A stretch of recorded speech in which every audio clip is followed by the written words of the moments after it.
माझं नाव जयश्री नाटेकर. मी आता BCom graduated आहे. आता मी कॉस्ट अकाउंटिंग करते आहे.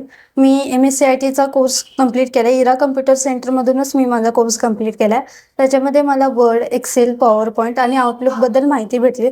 तसेच ते शिकता शिकता मला बरेच AI टूलची माहिती भेटली. म्हणजे प्रत्येक सेशनमध्ये एक नवीन AI शिकायला भेटला आणि मला माझ्या या कोर्सचा मला खूप फायदा होतोय. जसे की मी आता क्लिनिकमध्ये कामाला आहे, तर तिथे मला पेशंटचा डेटा मेंटेन करण्यासाठी एक्सेलचा खूप उपयोग होतो आणि पेशंटची अपॉइंटमेंट वगैरे मला आउटलुकमधून फिक्स करता येते. आणि मला म्हणजे सेशन करता करता गव्हर्नमेंट वेबसाईटची खूप माहिती भेटली. जसे की आधारमध्ये अपडेट चेंजेस करणे आणि पॅन कार्ड कसा इश्यू करतात आणि असे खूप सारे गव्हर्नमेंट वेबसाईटची मला माहिती भेटली. आणि AIचा यूज कसा होतो म्हणजे माझे जे प्रोजेक्ट असतात कॉलेजचे वगैरे, त्याला मला इफेक्टिव्ह होण्यास खूप मदत झाली. जसे की त्याच्यामध्ये काही माझे एरर्स असतील किंवा अजून इफेक्टिव्ह पद्धतीने होण्यास मला AIमुळे खूप मदत झाली आहे. तसेच आता मी टॅलीसाठी एनरोलमेंट केला आहे.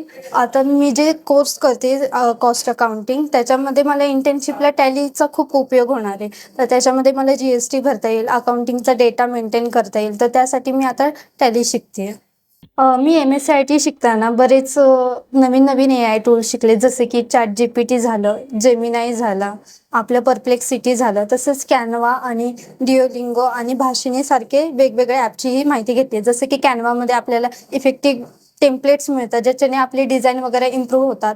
आणि ChatGPT, जेमिनाई आणि परप्लेक्सिटीतून आपलं म्हणजे कम्युनिकेशन वगैरे म्हणजे काय जे आपल्याला आन्सर पाहिजे असेल ते इफेक्टिव्ह वेने भेटतं. जसे की आपल्याला एखादा लेटर बनवायचा आहे, आपण तर करतोच, पण त्याच्याने आपल्याला अजून क्लॅरिटी छान आउटपुट भेटतो आपल्याला. आणि भाषिणीमधून आपल्याला वेगवेगळे भाषा लँग्वेज शिकता येतात. तर अशी बरीच AI टूल्सची मला माहिती भेटली MSCIT मधून. टॅलीसाठी ॲडमिशन मी स्कॉलरशिप या स्कीममधून घेतला आहे. जसं की मी कॉमर्स बॅकग्राऊंड आहे. 11वी-12वीमध्ये तर मी अकाउंटिंग शिकलीच आहे. बट अकाउंटिंग हे मी पुस्तकातलं शिकले, तर मला टॅली थ्रू प्रॅक्टिकल नॉलेज भेटणार आहे.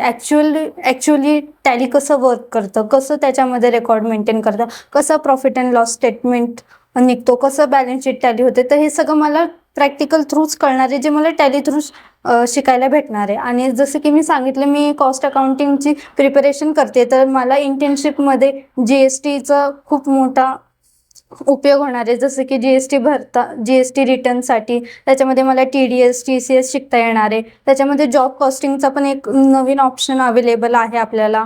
आणि तसे प्रॉफिट सेंटर, कॉस्ट सेंटर ह्याचा उपयोग होणार आहे. इन्व्हेंटरी मॅनेजमेंटचा उपयोग होणार आहे. अकाउंटिंगचा उपयोग होणार आहे. पेरोल कशी क्रिएट करतात, ह्या सगळ्या गोष्टीचा मला उपयोग होणार आहे. ते सगळं मला टॅली थ्रू शिकायला भेटणार आहे. टॅली हे माझ्या फील्डमध्ये खूप मोठं कंट्रीब्युशन करणार आहे. आत्ताच तसे फ्युचरमध्येही मला खूप मोठं कंट्रीब्युशन मिळणार आहे टॅली थ्रू. मी इथे आल्यानंतर मला पल्लवी मॅडमने शिकवलं. तसं इथला सगळे स्टाफ मेंबर खूपच छान आहे. आणि पल्लवी मॅमने आम्हाला ॲज अ टीचर म्हणून शिकवलं. त्यांनी आम्हाला प्रत्येक टॅबबद्दल एवढी डिटेल माहिती सांगितली आणि त्या टॅबनी त्यांनी फक्त शिकवलं नाही, तर आमची प्रॅक्टिस व्हावी, त्यामुळे त्यांनी आम्हाला असाइनमेंट दिले, जेणेकरून आमचा प्रत्येक टूलचा वापर झाला पाहिजे. त्यांनी असे वेगवेगळे 4-4 असाइनमेंट आम्हाला असाइन केले, ज्याच्यातून आम्हाला प्रत्येक टॅबबद्दल माहिती भेटली पाहिजे. आणि तसेच प्रत्येक शिक्षकाने आम्हाला इथली खूप मदत केली. कधी पल्लवी मॅम नसल्या, त्यांना टॅलीसाठी सेशन घेण्यासाठी बाहेर जात होतं युनिव्हर्सिटीला, तर विल्सन सरांनी, इतर स्टाफनी खूप आम्हाला मदत केली. आणि मेन म्हणजे मला म्हणायचं आहे की इथला जो टीचिंग स्टाफ आहे तो खूप छान आहे, म्हणजे खूप जेन्युइन आहे. ते नेहमी प्रॉम्प्ट असतात, म्हणजे नेहमी तत्पर असतात आम्हाला गाईड करण्यासाठी. त्यांनी आम्हाला फर्स्ट डे पासून ते लास्ट डे पर्यंत खूप छान पद्धतीने शिकवलं. तसेच मी त्यांचे खूप खूप आभार मानते. त्यांनी आम्हाला एवढं छान शिकवलं. आणि MKCLचे पण मी खूप आभार मानते की त्यांनी एवढी छान अपॉर्च्युनिटी आम्हाला अवेलेबल करून दिली आमच्या नियर बाय एरियामध्ये. तसेच आम्हाला 100% प्लेसमेंटची अपॉर्च्युनिटी भेटली आहे, त्यासाठी मी खूप खूप आभारी आहे.